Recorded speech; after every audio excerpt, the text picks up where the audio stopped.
اب اس ٹیم نے، اس 11 ملکی کابینہ نے کیا کیا، وہاں مختلف علاقوں کے دورے کیے، دورے کرنے کے ساتھ ساتھ انہوں نے وہاں جا کے اس بات کو بھی یقین دہانی کروائی کہ ہم آپ کی ضمانت لیتے ہیں کہ ہم جو آپ کا فیصلہ ہوگا، جو عوام کا فیصلہ ہوگا وہی ہوگا۔ لیکن ہونا کچھ اور تھا، وہ کچھ اور کیا تھا کہ یہ ہوا کہ 7 ملکوں نے، 11 میں سے 7 ملکوں نے اس بات کے حق میں فیصلہ دیا کہ اسرائیلی اور فلسطینی یہ چاہتے ہیں کہ انہیں 2 حصوں میں توڑ دیا جائے، جو کہ ایسا کچھ نہیں تھا۔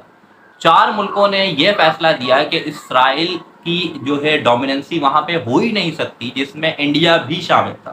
ان 11 ملکوں میں انڈیا بھی شامل تھا، جس نے یہ فیصلہ دیا اس 4 رکنی کابینہ کا کہ اب ہم فلسطین کو نہیں توڑ سکتے، فلسطین فلسطینیوں کا ان کو دے دینا چاہیے، اسرائیل کا قیام یہاں ممکن ہی نہیں۔ اور یہ بات انڈیا نے صرف اس 11 رکنی ٹیم میں نہیں کی، بلکہ 1947 میں ہی UN میں ایک الگ جو ہے جنرل ووٹنگ کا سلسلہ ہوا اس مدعے کے تحت کہ کیا ہم اسرائیل کو توڑ سکتے ہیں یا ہم اسرائیل کو اسی کے ساتھ رکھ سکتے ہیں،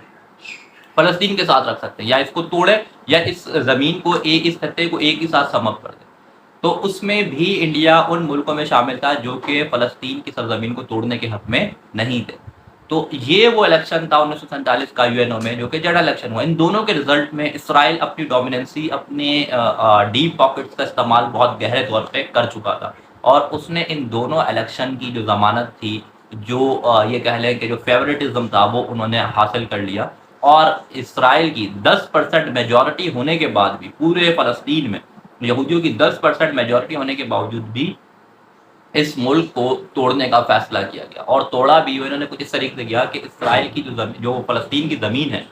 یہ 57% جو ہے یہ اسرائیل کے مطلب یہودیوں کو دینے کا فیصلہ کیا گیا، اور 43% مسلمانوں کو، فلسطین کے لوگوں کو دینے کا فیصلہ کیا گیا، حالانکہ ان کی میجورٹی اس ٹائم کوئی 80 to 90% تھی، اور باقی 10 to 20% جو کہہ سکتا ہے ایکسپیکٹڈ ویلیو ہے وہ یہودیوں کی تھی، ان کو 57% آف لینڈ دینے کا فیصلہ کیا۔ اب آپ اس بات پہ پریشان ہو رہے ہو کہ ہمیں کس طریقے سے اس بات کا اندازہ ہے کہ اس ٹائم مسلمانوں کی میجورٹی اتنی زیادہ کیسے تھی۔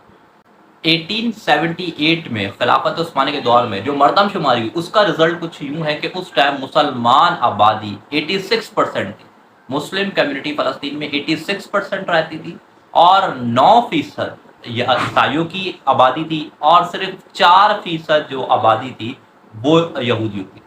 اب آپ اس سے اندازہ لگائیں کہ یہ ڈسٹینس تو بڑا ہے، ٹائم ایج کا فرق تو بہت زیادہ ہے، لیکن اس کے ساتھ ساتھ بھی آپ دیکھیں کہ اگر ہم اس کو انہانس کرتے ہیں، پاپولیشن اسی بیس پہ انہانس ہوتی ہے، تو اس پہ انہانس کرتے ہیں، تو اگر مسلمانوں کی تعداد اس ٹائم 86% تھی، تو وہ بڑھ کے اور کہاں تک پہنچی ہوگی، اور یہودیوں کی تعداد 4% سے کتنی زیادہ بڑھ گئی ہوگی۔ اگر وہ 4.25 لاکھ عوام کو بھی انکلوڈ کر لیا جائے، جو کہ 1918 سے 22 کے درمیان یہاں پہ مائگریٹ ہو کر آئی تھی یہودیوں کی، ان کو بھی ملا لیا جائے، تو وہ 4% سے 20% تک آ گئے ہوں گے، لیکن 80% ابھی بھی مسلمانوں کی آبادی وہاں پر تھی۔ لیکن UN نے اپنے جو ہے اپنے جن سے وہ محبت زیادہ رکھتے ہیں یا جن کو وہ زیادہ ایڈمائر کرتے ہیں، ان کو فالو کیا، اور زیادہ تر فیور ان کو دیا گیا کہ 57% آف لینڈ یہودیوں کو دے دیا گیا۔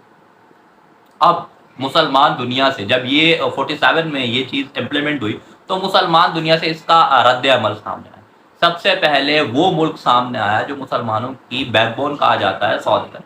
سعودی عرب نے اس مسئلے پہ بہت بلند آواز اٹھائی، اس ٹائم شاہ فیصل صاحب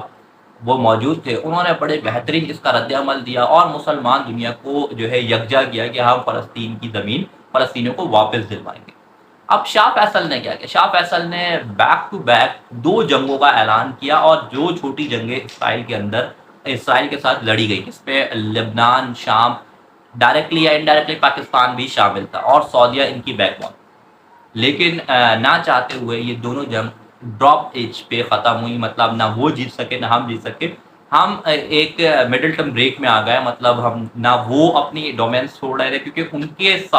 ان کے ساتھ اس ٹائم امریکہ بہت زیادہ ہیلپ آؤٹ کر رہا تھا، انہیں بہت زیادہ ہائیلی ویپنائز کر رہا تھا، جس کی بیسس پہ وہ بہت زیادہ مضبوط تھے۔ یہاں سے ہماری جو مدد وہاں تک پہنچ سکتی تھی، وہ اس قابل نہیں تھی کہ اس کے ذریعے اسرائیل کا مقابلہ کیا جا سکتا تھا۔ انڈائریکٹلی تھک ہار کے 74 میں سعودیہ نے لاسٹ جنگ کی، اور اس کے بعد کچھ ٹائم کے بعد شاہ فیصل کا انتقال ہو گیا، ان کو شہید کر دیا گیا۔ یہاں پہ وہ مسلم کمیونٹی کو لیڈ کرنے کے لیے جو جن کا انہوں نے انتخاب کیا تھا جناب بھٹو صاحب، ان کا بھی اسی دوران انتقال ہو گیا، اور آہستہ آہستہ یہ آواز جو مسلمان ایک اپنا کوریڈور بنا رہے تھے وہ دب گئی۔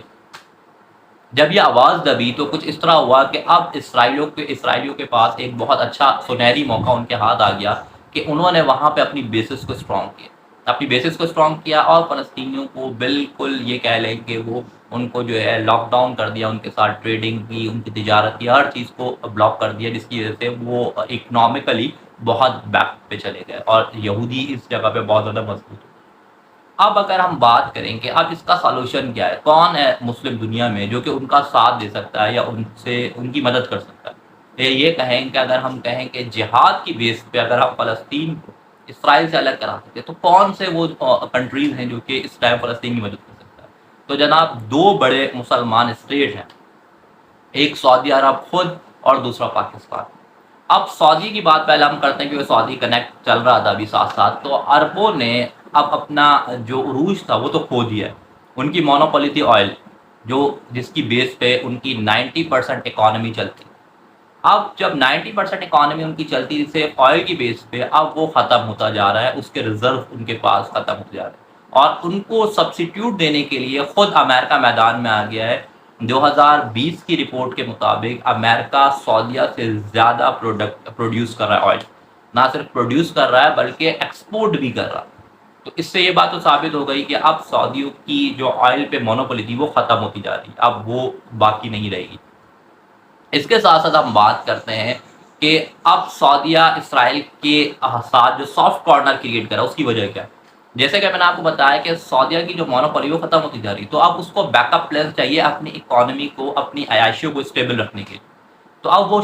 وہ عرب کیا کر رہے ہیں، وہ عربوں کا اب کیا جو ہے تھنکنگ اپروچ کہاں تک پہنچ گیا؟ اب وہ چاہ رہے ہیں کہ جس طرح کا انہوں نے ایک ایکسپیریمنٹ کیا تھا دبئی میں، وہ چاہتے ہیں کہ اب ہم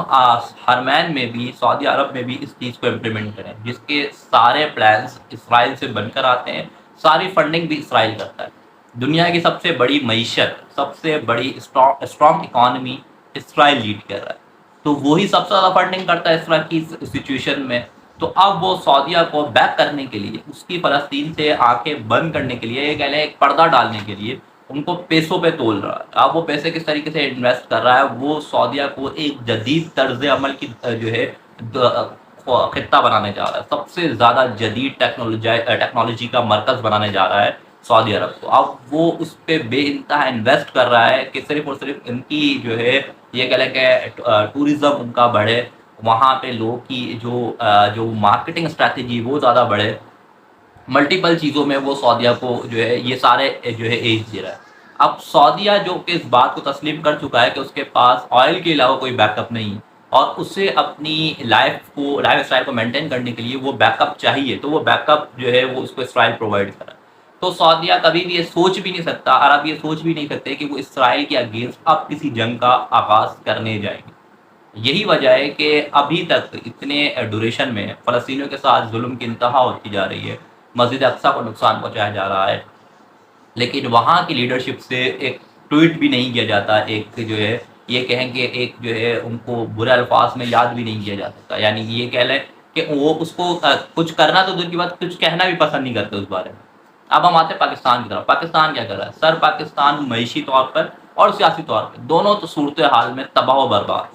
ہماری معیشت اتنی خراب ہے کہ ہم خود انڈائریکٹلی آئی ایم ایف کے جو ہے اپنی اکانومی کو بیلنس کرنے کے لیے آئی ایم ایف کے پاس جائے بغیر رہ نہیں سکتے۔ جب ہم آئی ایم ایف کے پاس جائے بغیر رہ نہیں سکتے تو یہ بات تو ختم ہو گئی کہ ہم آئی ایم ایف کے اگینسٹ جا کے کوئی کام کر سکتے، اور آئی ایم ایف کبھی بھی نہیں چاہے گا کہ ہم کسی جہاد کی بیس پہ، کسی اسلامک پوائنٹ آف ویو کے بیس پہ ہم فلسطینیوں کی مدد کریں، جو کہ ہم نہیں کر رہے۔ اب ہم بات کرتے ہیں اکانومیکلی تو ہم تباہ ہوئے۔ سیاسی صورتحال میں اگر ہم دیکھیں تو ہماری سیاست جو ہے وہ سب سے زیادہ انسٹیبل، ہمارے سیاستدان ایک دوسرے کو برا بھلا کہتے ہیں، الزام تراشی کرنے، اس سے آگے نکلنے کا سوچ ہی نہیں سکتے۔ تو جب یہ صورتحال رہے گی تو یہ دو سب سے بڑے اسلامک کنٹریز ہیں جو کہ اس صورتحال میں فلسطین کی مدد کر سکتے ہیں، لیکن اب معذرت کے ساتھ ان کے بھی جو کنیکشن ہیں وہ فلسطین سے کٹتے جا رہے ہیں، اور اسرائیل اپنے ظلم کو، اپنی جہالت کو بڑھائے جا رہا ہے فلسطینیوں کے۔ ہم صرف دعا کر سکتے ہیں یا کچھ چھوٹی چھوٹی آرگنائزیشنز ہیں جو کہ فلسطین میں کام کر رہی ہیں، فلسطینیوں کو ریلیف پرووائڈ کر رہی ہیں، آپ اس میں ڈونیشنز دے سکتے ہیں یا ان کے ساتھ کام کر سکتے ہیں۔ بدقسمتی سے ہم اس معاملے میں اور کچھ نہیں کر سکتے۔ جزاک اللہ، اسٹے کنیکٹڈ، اللہ حافظ۔